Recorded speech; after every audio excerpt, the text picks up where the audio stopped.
बिस्मिल्लाहिर्रहमानिर्रहीम। Welcome to kitchen with Anshara. आज मेरे किचन में बन रहा है बहुत ही मज़े का एक रेसिपी जो कि आपको बहुत पसंद आएगी। आज जो मैं बना रही हूँ गोला कबाब। गोला कबाब बनाने के लिए हमें क्या क्या चीज़ें चाहिए? गोला कबाब बनाने के लिए हमें चाहिए कीमा। ये मैंने हाफ़ केजी कीमा लिया है मशीन का। एक प्याज है जिसको मैंने फ्राई कर लिया है।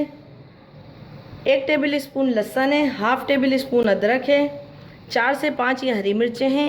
एक ब्रेड का स्लाइस लिया है। हाफ़ टी स्पून गरम मसाला है। 1 टीस्पून पिसी हुई लाल मिर्चें हैं। हाफ़ टी स्पून नमक या हस्बे ज़रूरत नमक ले सकते हैं। 4 से 5 काजू लिए हैं और ये भुना कुटा ज़ीरा और भुना कुटा साबुत धनिया 1 टीस्पून लिया है। ये दोनों मिला के 1 टीस्पून है और ये 4 से 5 मैंने बादाम लिए हैं। तो आइए देखिए अब हम गोला कबाब बनाने के लिए किस तरीके से करते हैं। ये चॉपर मशीन है, इसमें मैंने लिए है कीमा और इसमें डाल दी ये प्याज। इस प्याज को फ्राई करके मैंने रख लिया था। इसमें डालेंगे हरी मिर्चें। आपको जितनी पसंद हो, आपको ज़्यादा तेज़ पसंद हो आप ज़्यादा डाल सकते हैं, कम पसंद हो आप कम डाल सकते हैं।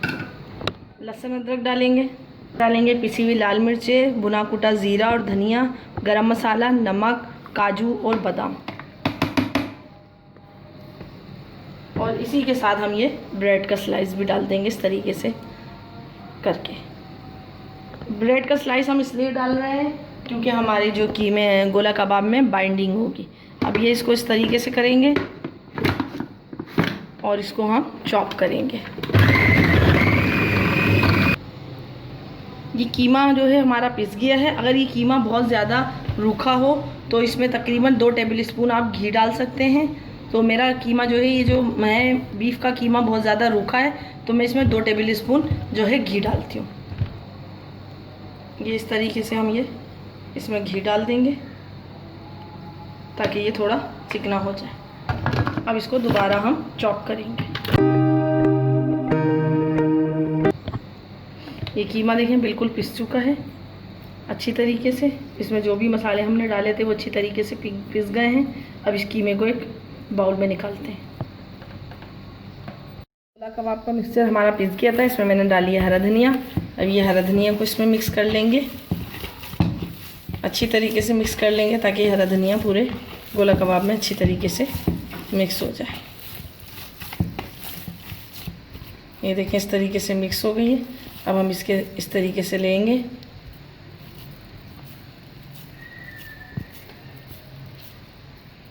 इसको गोल करेंगे और इस तरीके से आपके पास इस तरीके की रॉड हो या सीक हो तो आप उसको ले लीजिएगा और इसको इस तरीके से करके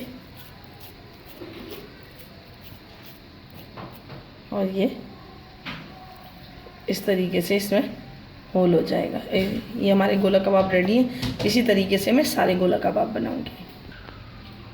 ये पैन में ऑयल ले लिया है, अब इसमें ये गोला कबाब फ्राई होने के लिए रख देंगे। इसी तरीके से मैं सारे गोला कबाब फ्राई करूँगी।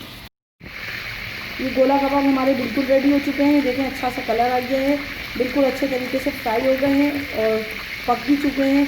ये तकरीबन 15 से 20 मिनट में हमारे अच्छी तरीके से फ्राई हो गए हैं। इसका कलर आप देखें कितना अच्छा आया है, सबका कलर एक जैसा आया है। अब मैं इसको आपको डिश आउट करके निकाल के दिखाऊँगी कि हम इसको डिश आउट किस तरीके से करेंगे और उसको किसके साथ सर्व करेंगे। बीफ गोला कबाब बिल्कुल रेडी हैं। आपको यकीनन ये मेरी आज की डिश पसंद आई होगी। इसको हमने रायते के साथ सर्व किया है। आप इसको इमली की चटनी के साथ भी सर्व कर सकते हैं, ग्रीन चटनी के साथ भी खा सकते हैं। इसको आप चपाती के साथ भी खा सकते हैं, ताफ्तान के साथ भी, और आप इसको पराठे के साथ भी खा सकते हैं। बहुत ही मज़े के और बहुत ही जूसी बने हैं, बहुत ही अच्छे बने हैं। यकीनन आपको मेरी आज की ये रेसिपी पसंद आएगी। अगर आप मेरे चैनल पे नए हैं तो मेरे चैनल को सब्सक्राइब कीजिए, लाइक कीजिए और शेयर करना ना भूलें। अगर आप मेरे चैनल को सब्सक्राइब कर चुके हैं तो मेरे चैनल को, मेरी जो चैनल की रेसिपियां हैं उनको शेयर कीजिए और मुझे कमेंट्स करके बताइए कि आपको मेरी रेसिपियां कैसी लगती हैं। अपने बुज़ुर्गों का और बच्चों का बहुत ख्याल रखें। मुझे और मेरी फैमिली को दुआओं में याद रखें। अब मुझे इजाज़त दीजिए। नेक्स्ट वीडियो तक के लिए अल्लाह हाफिज़।